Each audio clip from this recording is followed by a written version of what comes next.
வீற்றிருப்பதிங்கே வேளாவும் அருளாவென்றோ.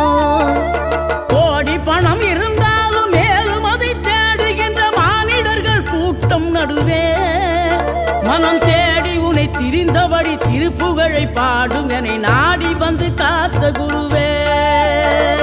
ஆசை எனும் தூண்டிலே மாட்டிக்கொண்ட என் மனதை இதமாக மீட்ட முருகா.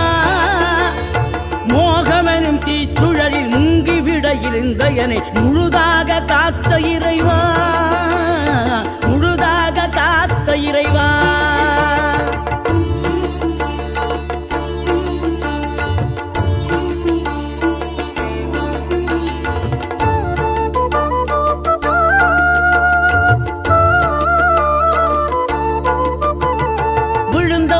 எழுவதுவும் எழுந்தவர்கள் விழுவதுவும் முருகாவும் செயலாலன்றோ.